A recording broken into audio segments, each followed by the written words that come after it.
Hi, everybody. This is Alec here. I wanted to talk about my latest blog post, and I did a little bit of a teaser as a YouTube short. Kind of got the feedback that somebody liked the long form version of this in video format. So here we go. Why AI might not be the only reason we are losing jobs, and how Congress just unbroke Section 174. So, what are we talking about? If you're like me, you're constantly glued to the pulse of AI, watching market trends and trying to figure out what the next big wave is coming from.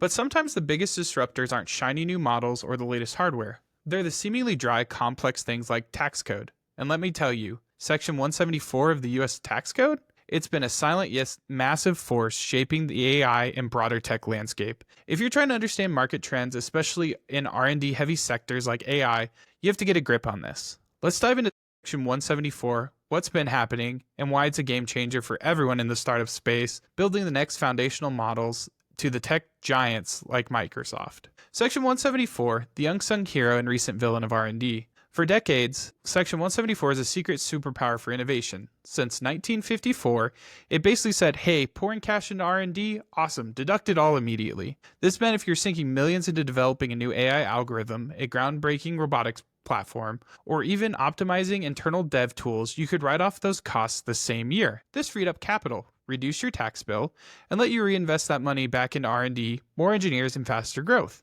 It was a massive incentive to keep innovation engine roaring, especially here in the US. So think about this in terms of like OpenAI, right? I'm not an accountant, right? I'm just a random AI nerd like all you guys or other people listening to this. If I have to pay Microsoft's data centers a ton of money to train my models, I used to historically be able to take that as a 100% write-off because it's an R&D effort, right? Okay, my compute for Azure Machine Learning Workspaces or whatever I'm using, that can come straight off my tax bill. That is not quite the case anymore, or it wasn't until July 4th. The TCJA twist, when immediate expensing died for a bit. Then came the Tax and Job Cuts Act in 2017. While it had a lot of moving parts, one provision quietly tucked away hit us hard starting January 1st of 2022.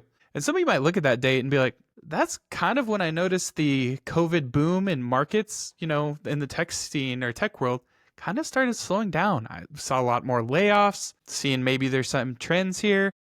The immediate expense of R&D, gone, poof. After 2022, domestic R&D costs have to be capitalized and amortized over 5 years. And if you're doing R&D overseas, that stretches to a whopping 15 years. And we're not just talking about our lab coats and beakers here. The impact, rephrase, this impacts a huge range of tech-centric expenses. Software development, all the code, all of that is now all in there. Wages and salaries, your AI researchers and whatnot are going to be in there. Equipment suppliers, so you have to buy GPUs if you're going to run your own stuff. Specialized servers, like we talked about earlier, compute time. And then utilities, travel, and legal fees, anything tied to R&D, right? That special terms of service that you just auto-accept for Azure OpenAI or for other companies. Hopefully you're reading it to know what your kind of privacy, all that. Lawyers don't work for free. You now are going to have to expand all of those costs over 5 years to start getting them back, or 15 if it's an international one. The kicker, the amortization period starts at the midpoint of the tax year. So for domestic R&D, you only get 10% deductibles in the first year. This isn't just a delay, it's a cash flow killer, especially for companies with aggressive R&D cycles. And if a project fails, you still have to amortize those costs. Ouch. So if you're building the next latest model, let's say a GPT for some reason fails, they can't write off that cost immediately. They can't be like, the project's over, we're not going to continue it. It's nope, you still got to wait 5 years to be able to write off all that money. And in the meantime, your startup could run out of money. What happens? You're stuck with the bill, stuck with amortizing it, and you kind of have to just move forward with or without it. The current status and still hurting. As of mid-2025, these capitalized and amortization rules are fully in effect for the tax years, starting January 1st, 2022. Our IRS even released guidance like revenue procedure, blah, blah, blah, to help companies comply, which honestly just highlights how complex and painful this has been. I mean, blah, blah, blah, you can go look up that exact procedure, but do you think people talking around the office or the water cooler are like, oh yeah, revenue procedure 2025-8, no, I mean, you and I, maybe if you're nerds are really excited into this, that might be something that you look a little bit deeper into. But for most companies and most average employees, no. But here's the good news for the market watchers. There's a huge bipartisan push to reverse this in the One Big Beautiful Bill Act, which passed the House on May 22nd, 2025, and made its way through the Senate and passed July 4th, there's immediate R&D deductions, and there's also restored for the year's immediate R&D deductions, and then they're also doing a retroactive way for small businesses to continue to get that money back. So if you're a small startup in 2021 or 2022 tax year to 2024, you can immediately get that money back. And this is the definition of a small business if you're able to get that back immediately. For everyone else, the bill allows you to accelerate any remaining amortization deductions. So for those 2 years, you're able to accelerate it so you can claim it immediately. And for everybody else starting now, you can then deduct the rest of the stuff immediately. It passed Congress and signed into law by Donald Trump on July 4th, 2025. It's a major development for tax law. However, just like the previous tax code that was signed into law, there's another time bomb here. December 31st of 2029 for immediate domestic R&D expenses. That means if we don't plan for the future or don't have another bill that extends this, changes it, does whatever, we're probably going to see another boom and bust cycle just like we just saw in 2022 to now. Microsoft just laid off another 9,000 employees. We're going to keep seeing these waves going, and another president will probably put it into a bill, tie it up, and, it was a waste of things. The average person might have lost their job just because some weird tax laws and loopholes have changed. The impact and why it matters for the AI market trends, it's not just about tax law or forms, it's about how capital flows, where innovation happens, and ultimately the pace of AI development. For small companies and AI startups, this cash flow could be a nightmare. Imagine you're an AI startup burning through cash to train your models, hire top-tier ML engineers, and develop your MVP. Under the current rules, those massive R&D expensive salaries, cloud compute, data acquisitions can't be fully deducted.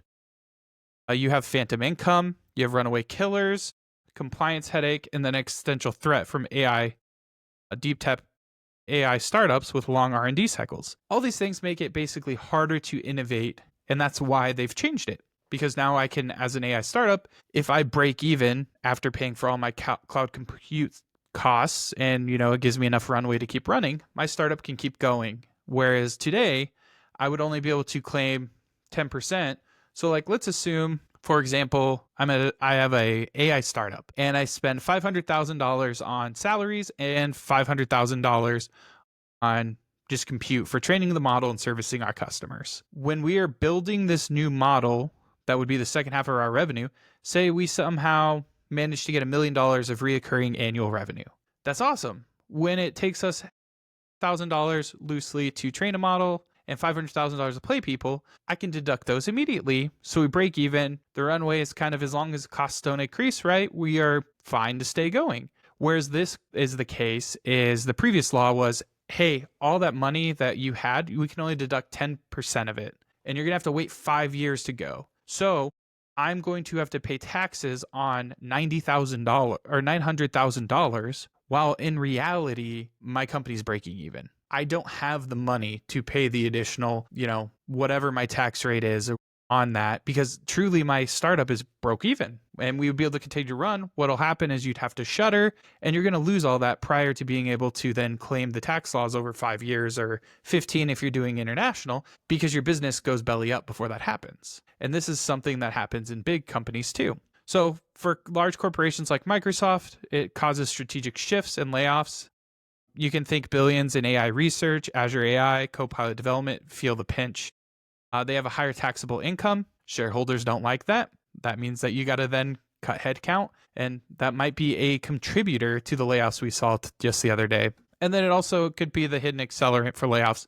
This is where it gets real. Analysts and industry insiders linked Section 174 changes to widespread tech layoffs we've seen since early 2023 in Microsoft, Meta, Google, and Amazon. They've all cut thousands of jobs, often concentrated in R&D and engineer roles. Why? Because when those engineers' salaries are no longer immediately deductible, the cost of R&D goes up, making aggressive investment in product and engineering less financially attractive. It literally makes building tech companies in America look like irrational on a spreadsheet. And that's, again, because you then can't offset the cost of those salaries, that work, all that stuff. Companies are then going to just have to pay for it. as if it never happened, and then eventually get that payoff within 5 years. And then they have imaginary gains, right? They could also show reports of GAAP losses to investors while owning minimal taxes due to aggressive R&D deductions. Section 174 broke that model. Essentially, this is just an accounting loophole to make us look better to Wall Street. But the downside is the playbook changed so fast, or people weren't aware of it, that now some of big tech is laying people off, doing all these things to kind of beef up their numbers to then try to look better to Wall Street. Because you can't do the crafty accounting of, well, we can offset a lot of these R&D costs, and it's a spreadsheet bingo, but unfortunately it leads to people losing their jobs. And here's a table to show what it would look like then versus now versus the current law. So this is what just happened when it was signed into law July 4th, and it's the tax years beginning after December 31st, 2024. So from this tax year onward, what would happen? So we had an immediate deduction or option, or amortization, minimum of 60 months, mandatory 5-year. So see the or here? So if you wanted to, you could amortize it over 60 months or 5 years, but because of the way it was changed, that was no longer an option. The latter or was now a requirement, but we are back to how it was.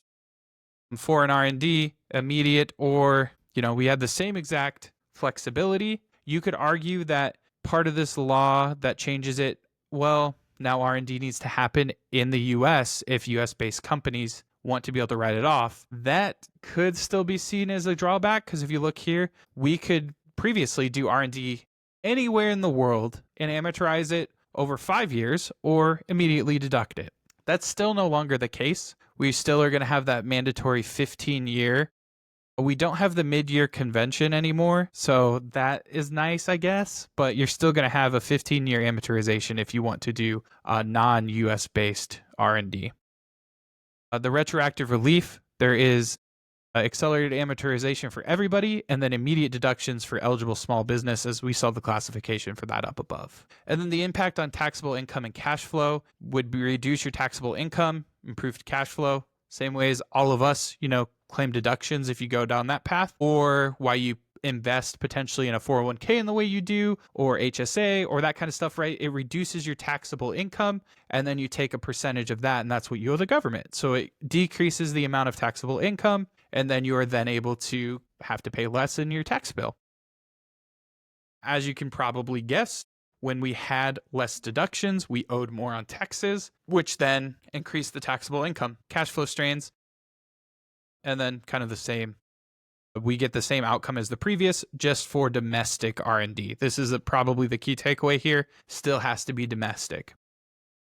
The other thing that we could talk about here too, that's not explicitly shown, is this also then pushed companies to not really invest in the future as much, right? If you aren't working towards making the money for the company and basically offsetting your salary, there's a higher likelihood that they would stop doing whatever you're working on. Think of what's a good example?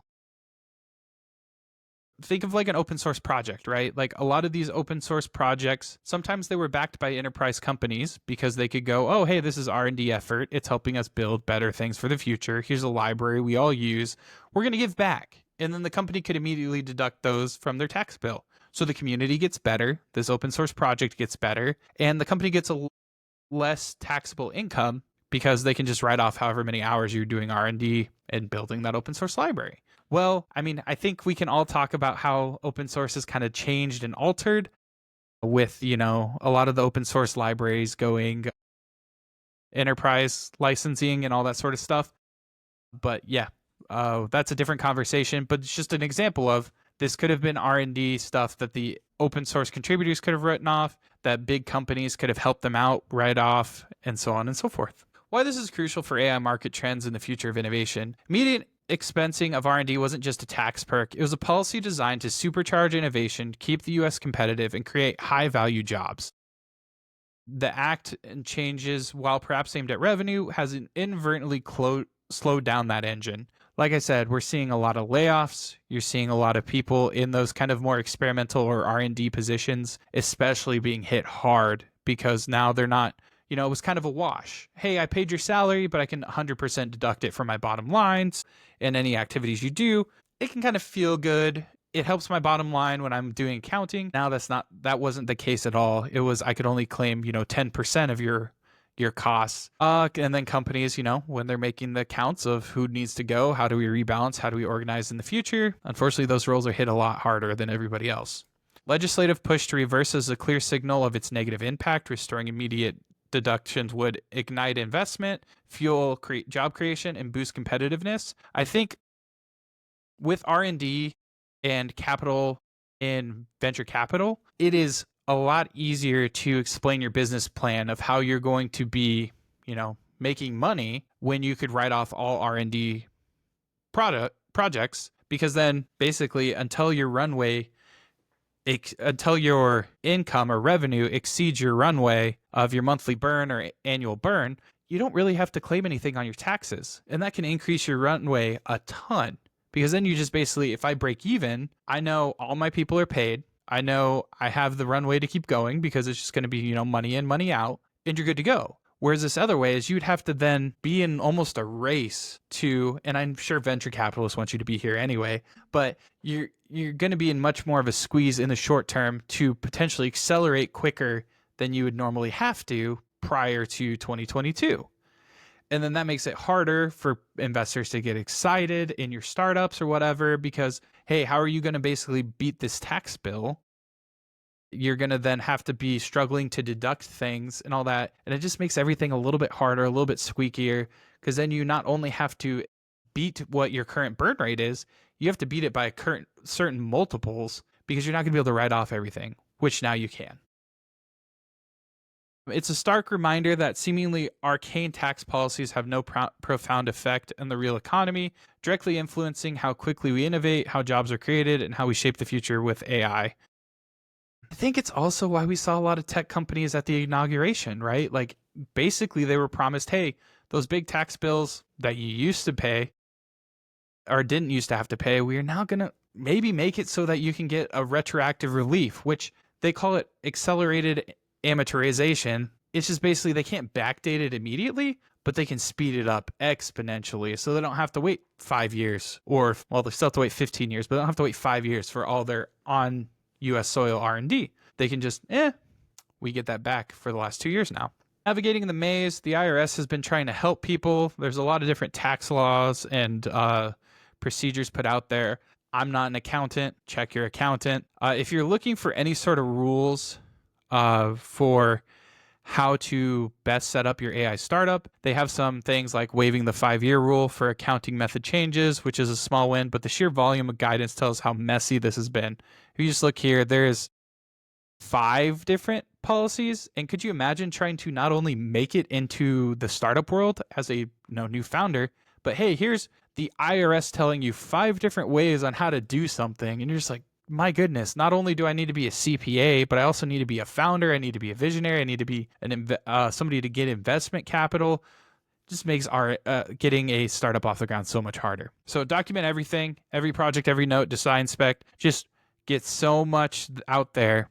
So it isn't just for Section 174, but it's also for Section 41, the R&D tax credit claims too. Integrate Section 174 and Section 41. These aren't separate. Expense for R&D tax credits are a subset of 174. Align your processes here is key. And then leverage your tech. If you're building AI, you know the power of automation. Use it to track your R&D expenses, your activities, your costs, project components in real time. This is where your own tech can save you a ton of pain. Strategic plays, what matters, what this means for your AI venture. Understanding this isn't just about compliance, it's about your strategic advantage. For small companies and startups, survive and thrive. Small businesses, particularly R&D intensive startups, now have significant relief under the newly elected bill. They can act on retroactivity. So if your business was already running and you have receipts under 31 million, you can immediately deduct domestic R&D expenditures retroactively to tax years beginning in 2021. This means that you can file your amended tax returns immediately and get that money back. That's awesome. There is only a 1-year window to do that though, so make sure you do that, get it done. Don't delay, get that money, call today. Find your CPA. Embrace immediate expensing for those tax years beginning at 2024, you can now deduct all R&D expenses. It simplifies tax planning, improves cash flow, all that. Maximize your R&D credits. Again, do everything you can. Calibration, R&D timing, expert consultation. That's probably the biggest one here. Make sure you call a CPA, tax advisor, somebody who knows what's going on. I'm just a random nerd sitting in an armchair who just finds a lot of this stuff way too fascinating. For large tech companies, optimize and adapt like always. We can capitalize on accelerated deductions, embrace permanent and immediate expensing, strategic R&D investment planning. Some big companies are slow to move. Maybe this means we're going to see a shift again in R&D jobs, and people might start hiring in those sectors again. Integrated tax and R&D strategy, enhanced financial modeling, global tax strategy review. General recommendations for R&D intensive companies. Continue learning. This is always changing. We're seeing a lot of changes in the tax code. Keep your head on a swivel. Find an expert who's staying up to date in all this. And then strategic timing of R&D. Consider the timing of development or enhancing products. The key differences of small and large businesses and the relief. The primary impact of amortization for small business, like I said, you could get a tax bill that could potentially bankrupt you. For the large companies, you have an increased taxable income, reduced deductions, potential for imaginary gains. That's where your higher tax bill would be. The same as small companies, you just might be able to swallow it a little bit better. The cash flow implications, again, you're now going to owe money, more money that you didn't have to before. That means you're going to have a risk of closure, mismatch with grant income, so it could be harder to potentially get more money. That's same for big companies, but it's more manageable because you probably, hopefully, have more reserves and diversified income streams. Compliance burden, high for both. Access to funding, challenges with R&D grants and loans due to unfavorable tax treatment impacting financial projections. Again, it could be the reason you get more money to continue with your startup or the reason that you just went under. Less impact, but may influence investing internally R&D. Workforce, potential staff reductions to cut costs and survive. And then right here in big companies contributed to mass tech layoffs in the sector, particularly R&D and engineering roles. Proposed retroactive relief. If you make less than $31 million on your receipts, you can get that immediately. All taxpayers permitted to elect accelerated benefits, R&D deductions, so they can do it over 1 to 2 years now for the big companies. So while not immediate, it goes from 5 years to 1, so much quicker. Key strategy focus, maximize R&D tax credits, all that sort of fun stuff. And then proactive modeling of tax flow can help with that. Conclusion, adapting to a dynamic text environment. The evolution of this act from a flexible R&D incentive to a mandatory capitalization requirement. Under that, created a complex challenge landscape for all R&D intensive businesses. The shift change effective since 2022 led to increased taxable income, significant cash flow strains, and contributed to widespread layoffs within the tech sector. For 2022 to 2024, businesses adapted. And yeah, we got a bill that just reversed it. So I'm hoping to stay positive that this means that maybe we'll start seeing some hiring in some of these big companies again, since they can now write off R&D like they were previously. They don't have to worry about cash flow. They're not being forced by potentially investors or, Wall Street to reduce headcount. It might be a way for them to potentially grow and be more successful again. If you like this content, let me know either on LinkedIn. Give me a thumbs up on LinkedIn. Shoot me a message. Give me a like on YouTube, Spotify, whatever. This might be just a supplemental episode. We'll kind of see where that goes. I can potentially keep digging into weird things like this that might be impacting the job market. Until next time, see everybody around. Bye. Almost forgot to mention, if you'd like to read more, make sure you go to eitl.ai and look at our latest blog post, Why AI Might Not Be the Only Reason We're Losing Jobs and How Congress Just Unbroke Section 174. If that's no longer the latest post, you can find it by going to blog and just find the title here. Hopefully it won't be too far down by the time you read it. Thanks, everybody. Bye.